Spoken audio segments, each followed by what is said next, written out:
در این ماه شبی است که خداوند آن را شب قدر خوانده و درباره آن میگوید لیلة القدر خیر من الف شهر. چرا این شب را شب قدر نامیدند؟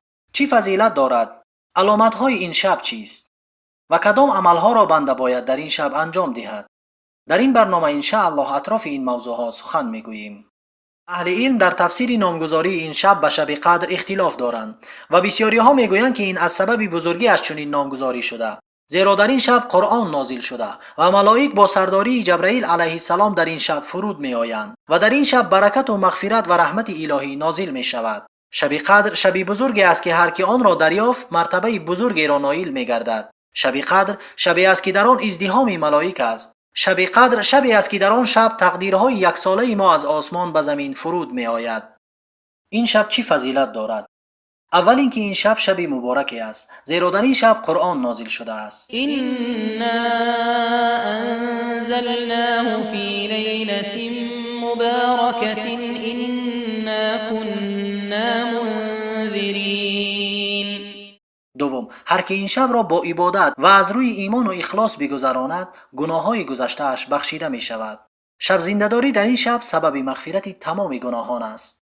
عبادت در این شب بهتر از عبادت 83 سال و 4 ماه است، یعنی هر ساعت آن از 8 سال بهتر است و 1 دقیقه آن بهتر از 8 ماه است. اینجا سخن سری تجارتی که فایده 100% دارد نیست، بلکه فایده آن 3 میلیون درصد است. لیلة القدر خیر من الف شهر. در این شب ملائک با رحمت و برکت و نیکی و مغفرت به زمین فرود می آیند. تنزل الملائكة والروح فيها بإذن ربهم من كل أمر. و آن شبی است که بدی در آن نیست. در قرآن آمده سلام هي حتى مطلع الفجر.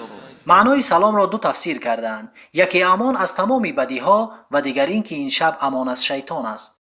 و این چون این پیامبر صلی الله علیه وسلم هر کسی را که این شب را از دست می‌دهد محروم نامیده است، چنانه که می‌فرماید بیشک این ماه به شما آمد، در آن شبی است که بهتر از 1000 ماه است. هر کی از آن محروم شد از تمام نیکی‌ها محروم شده است و از نیکی‌های آن شب جز محرومان کسی محروم نمی‌شود. شب قدر کدام شب است؟ موافق حدیث پیامبر صلی الله علیه وسلم آن را در دهه آخری ماه رمضان باید جست. اینچنین در حدیث‌های دیگری آمده که آن را در روزهای طاق دهه اخیر باید جست. اینچنین روایتی است که آن شب انتقال می‌یابد از شب 21 به 23 و 25 و به اتفاق جمهور علما این شب شب 27 رمضان است. چگونه ای که در حدیث ابی بن کعب و ابن عمر و اینچنین در حدیثی که به قول محققان نزد بخاری صحیح است، از ابن عباس روایت است که مردی نزد پیامبر صلی الله علیه وسلم آمده گفت: ای پیامبری خدا، من مردی پیرانسال هستم و شب زنده‌داری برای من مشقت می آورد. مرا به شب امر کن تا شاید خداوند آن شب را به شب قدر راست کناند. پیامبر صلی الله علیه وسلم فرمود: روز هفتم را شب زنده‌داری کن، یعنی روز هفتم دهه اخیر که آن شب 27 است. علامت‌های این شب کدام است؟ اینجا علامت‌های پیش از آن شب است و علامت‌هایی که بعد آن شب می‌براید. اما علامت‌های پیش از این شب این است که آن شب نه گرم است و نه خنک، چگونه ای که پیامبر صلی الله علیه وسلم در حدیثی فرمودند: شبی که شما روبرو میشوید نه گرم است و نه خنک. اینچنین در حدیث دیگری آمده که آن شبی است که نورانی و روشن، نه گرم است و نه خنک و در آن شب ستارگان پرتاب نمیشوند. اما علامت‌هایی که بعد این شب میبرایند چگونه ای که در حدیث‌های صحیح آمده که پیامبر صلی الله علیه وسلم فرمودند: صبح شب قدر آفتاب در حال میبراید که شعاع ندارد و مثل کرسانی است و برآمدنش نیز ضعیف و سست است. اهل علم میگویند این از سبب بسیاری فرشتگان است که با بالها و جسمهای نازکشان آن را پوشانیده‌اند. و اما علامت‌های بهترین این شب که سبب نزدیکی بنده با خداوند میشوند اینهایند: شب زنده‌داری. پیامبر صلی الله علیه وسلم میفرماید: من قام لیلة القدر ایمانا و احتسابا غفر له ما تقدم من ذنبه.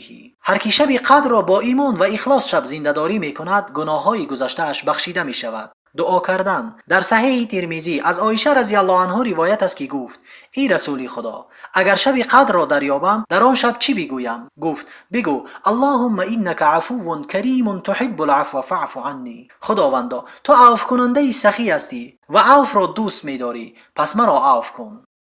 نزدیک شدن به خداوند با بخشیدنت کسی را که به تو ظلم یا بدی رسانیده است، زیرا تو از خداوند می‌خواهی تا تو را ببخشد. تو نیز از خطای دیگران بگذر تا خداوند از خطای تو بگذرد. از بدبینی و جنجال در این شبها دور باش، زیرا سبب معین نشدن شب قدر در شب خاص این از سبب جنجال دو مردی بود. در صحیح بخاری از عباده ابن صامت آمده که پیامبر صلی الله علیه و سلم فرمودند من برآمدم تا شما را از شب قدر آگاه کنانم و اینجا فلانی با فلانی مناقشه داشتند و آن از یاد من برداشته شد، شاید این خیری برای شما باشد و آن را در هفتم، نهم و پنجم آن جویا شوید، یعنی در دهه اخیر شبهای 27، 25 و 29 آن. در ذکر و تلاوت قرآن و دادن صدقه و در انجام سنت ها و فریضه ها حریص باش. در صحیح بخاری و مسلم از عایشه رضی الله عنها روایت است که فرمود کان النبی صلی الله علیه وسلم اذا دخل العشر شد میذره، یعنی هرگاه دهه اخیر می درآمد پیامبر صلی الله علیه وسلم میانش را محکم میبست. زیر قول میانش را محکم میبست دو تفسیری آمده، یکی این که این کنایه از دور شدن پیامبر صلی الله علیه وسلم از همخوابگی با زنانش بود و قول دیگر این که کنایه از کوشش کردن پیامبر صلی الله علیه وسلم در طاعت و عبادت بود. و در بعضی روایت ها آمده که احیا لیله، یعنی تمام شب را با عبادت میگذرانیدند و ایقظ اهله و خانواده‌اش را برای عبادت بیدار میکردند.